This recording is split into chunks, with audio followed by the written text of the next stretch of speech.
I've received a few emails and letters from people who are like, I am a vampire and that's not how it is. And I'm like, okay, dude. Cheers, Nosferatu. Thank you so much. Thanks to that. I'm like, well, you know, I'm just guessing here.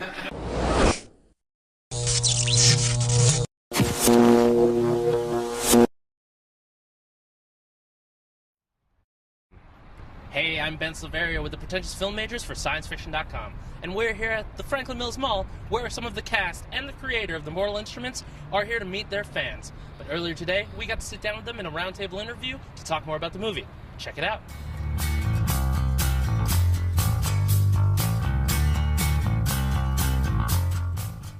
Should people read the book before they see the movie? What's that? I guess that's for me. I think we say, is that a question?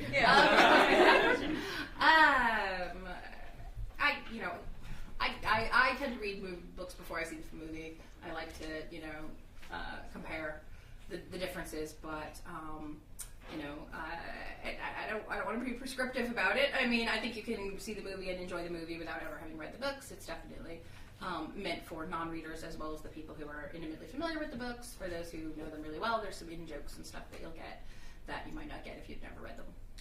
Yeah, I think Harold was very adamant that this had to be Harold's our director, by the way. He was very adamant that this had to be a standalone piece of art, aside from the books. And yes, of course, obviously we are, we're basing our story on the books, but we have to condense that and we have to make sure that the characters stay true, but also, this has to be something that is accessible to the masses, not just solely accessible to die-hard fans. Also, for any audience member who is not aware of what's going on in the story, don't worry, because Clary asks 10 million questions every 5 minutes. So I really play a part as one of the audience in a way, because it's all happening through my eyes, and it's a world that I'm a part of that I don't know that I'm a part of yet, and I don't understand things yet. So, like you said earlier, not to be expositional, but to invite new people into the series, I do act as that kind of person who is confused anyway as Clary and can clarify things for an audience member if they don't know what's going on. How hands-on were you with the adaptation process? They definitely invited me to be part of the process, to be very hands-on with the casting. I had a veto vote, which is very unusual. Like, I could say no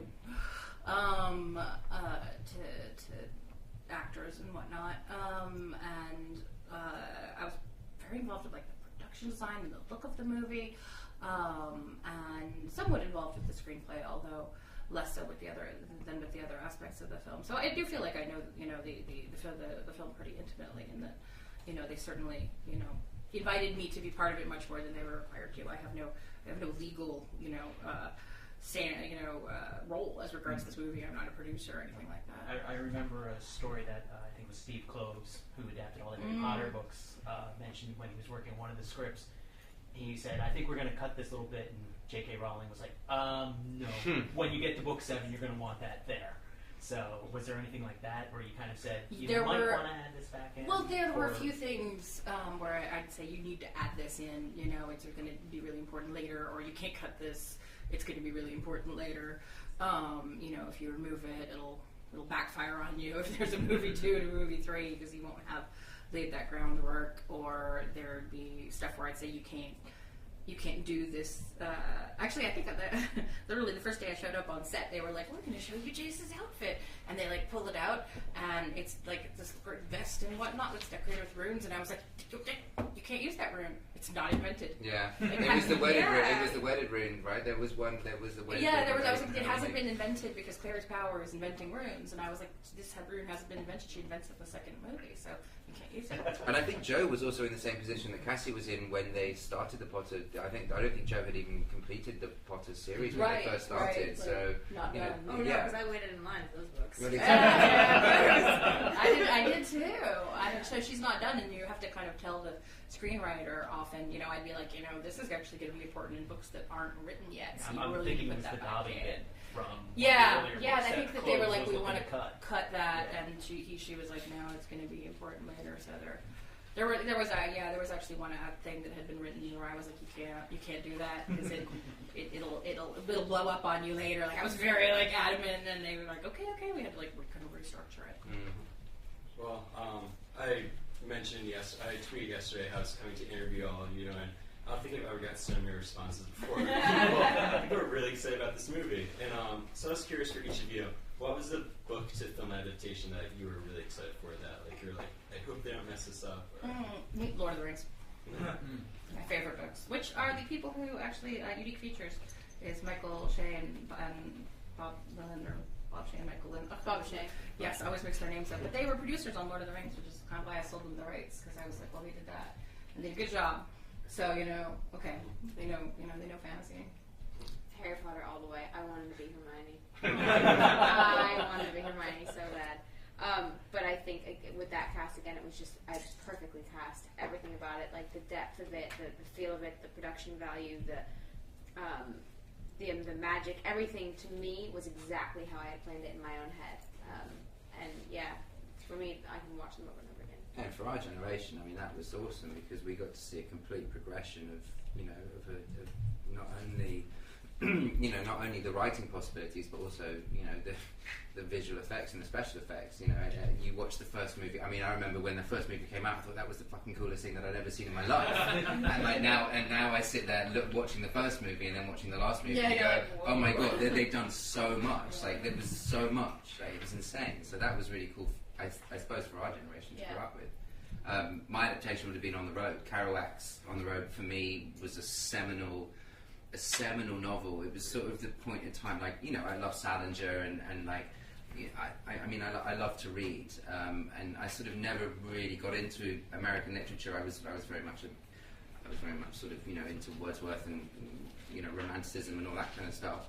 And then I read On the Road, and it was insane. So when they made the movie, I was like, oh my god, I either want to be a part of this or I hope that they do well. And it killed it. Like, they were great.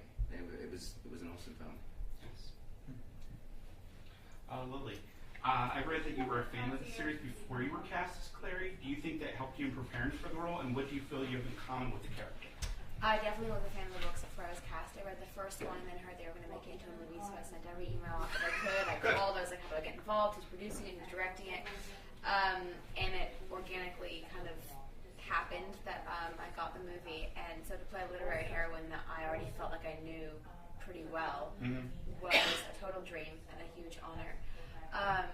And what I loved most about her, or what I associated most with her at first, was her relationship with her mom. I'm so close with my mom, and for a book to portray somewhat of a typical mother-daughter relationship at the beginning, where the getting annoyed at the mom because she wants you to come home earlier, just the typical relationship, to then have it progress into this situation where her mom gets taken and she goes after her and will do anything, will stop at nothing to get her mom back. It's that ultimate love and loyalty that moms and daughters have with each other that isn't normally shown.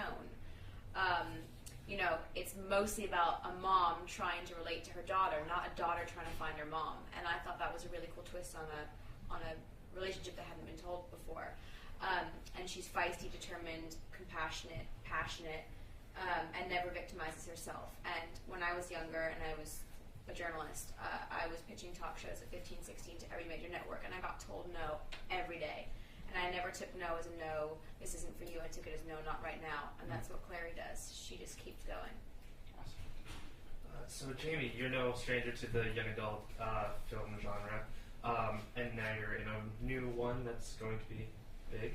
I was wondering... Well, we don't know, but thank you.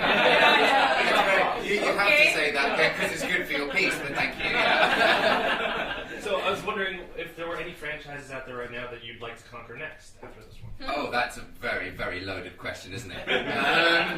So what casting directors do you Exactly. Hubbard, if you're listening, I suppose, I don't know, I did the pilot for Game of Thrones like many, many years ago. It was just before I did a TV show for the Stars Network called Camelot. They asked me to go back and rehash my role, but it was only 3 episodes, and I was like, look, I need to work. I need something that's going to, keep me going over, because right now I'm basically probably on the streets, you know, in a couple of months' time. So I needed something that would tie me over. So King Arthur. So King Arthur came along, and I was like, yeah, fuck it, whatever. I'll take that. I'll play. I'll play, you know, a historical figure and try my best. So what would I like to do next? I would love. This is going to sound really cheesy and probably slightly generic, but I'd love to just continue doing this right now. You know, like, I'm stoked to be able to go to work. Like, I'm stoked. I'm 24, you know, almost 25. I still find it ridiculous that I'm paid to do this. Like, I'm happy if anyone wants to employ me. I have no career plan. There's no career plan for me. I just want to continue working, and no matter what it is that I do, I just want to get paid to do what it is that I love, because there is no chance in hell that I'm going to be a scientist or a mathematician, because I suck at that. And if I'm your brain surgeon, if anybody, you know, needs brain surgery, don't employ me, please. Seriously.